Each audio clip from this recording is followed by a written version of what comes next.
So நம்ம GBP USD பார்க்கலாம். Friday market பார்த்துருந்தோம். மார்க்கெட் வந்து நான் ஒரு நல்ல செல்லிங் எதிர்பார்க்கலாம் அப்படின்னு சொல்லிட்டு எக்ஸ்பெக்ட் பண்ணோம்.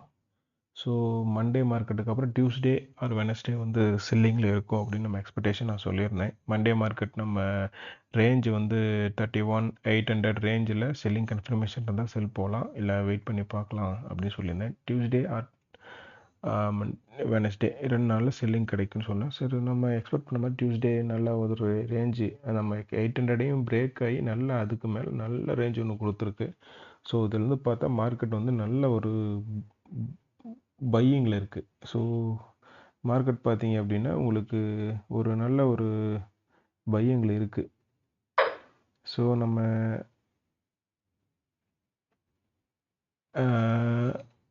சொன்ன மாதிரி ஷார்ட் டைமாக ஒரு செல் போட்டு அகைன் பை பண்ணலான்னு சொல்லியிருந்தோம். ஸோ நம்ம சொன்ன அந்த ரேஞ்சு கரெக்டாக இங்கே பாருங்கள், அது 800 சொல்லியிருந்தேன். பட் அதுக்கு மேலே மார்க்கெட் நல்ல புல்லிங் கொடுத்துருக்கு. ஸோ இன்றைக்கி டியூஸ்டே செல்லிங் எக்ஸ்பெக்டேஷன் பண்ண மாதிரி ஒரு கன்ஃபர்மேஷன் கொடுத்து அழகாக செல்லிங் மார்க்கெட்டு உங்களுக்கு போயிருக்கு. ஸோ நம்ம வந்து பாருங்கள், இந்த இடம் ஒரு ஸ்மால் கன்ஃபர்மேஷன் கொடுத்து மார்க்கெட்டை வந்து ஈவினிங் மார்க்கெட்டு உங்களுக்கு வந்து ஒரு செல்லிங் போயிருக்கு.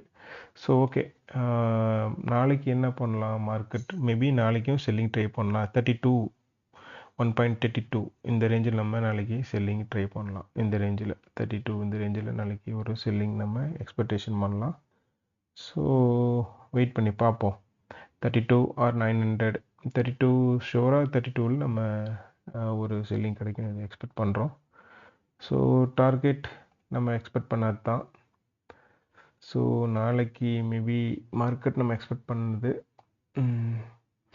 ஸோ வெயிட் பண்ணி பார்ப்போம். நாளைக்கு target maybe 31 or 3500, 400. So wait பண்ணி பார்ப்போம். தேங்க்யூ.